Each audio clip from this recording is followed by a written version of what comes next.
pájaro no tiene combustible. Listo, gente. El aeropuerto. Suban. Salida de contrabando. Voy. Por la estación de tren. Vamos aquí, ¿cuántos? Vamos, pues ya arriba. ¿Era para dónde? Nos dice que podemos hacer las tracciones. Intenta no Sí, pero ¿ahora irse. qué? Intenta no irse.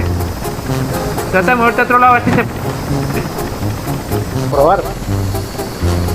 Salimos del mapa a ver. Sí.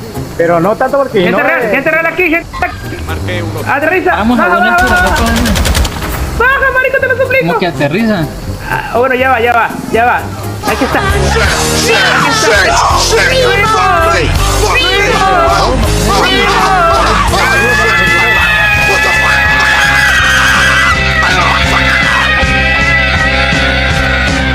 Sing with me, sing for me, Listo. Nos estamos quedando en gasolina, no es por nada.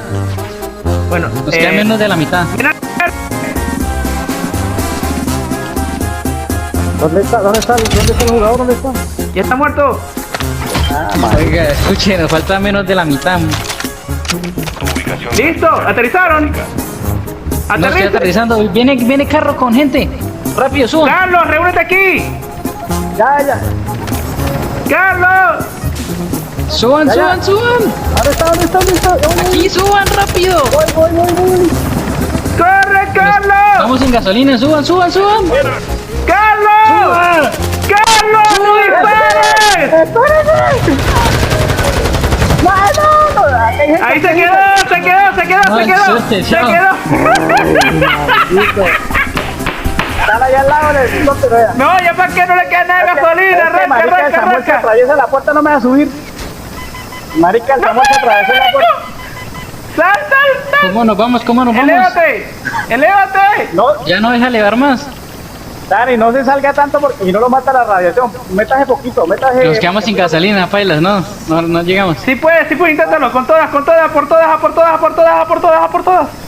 Ahorita nos matan. Vaya dando la vuelta. ¡Sí, no jodas! Sí, fue. Qué perro. Marica, Quedó estaba grabado brigando a ese. subirme. Y estaba brigando a subirme y el marica el Samuel atravesado ahí y no me dejó montar. Coño. Marico, estaba comprando placas y para que me dijera, tiene que hay uno, pues yo.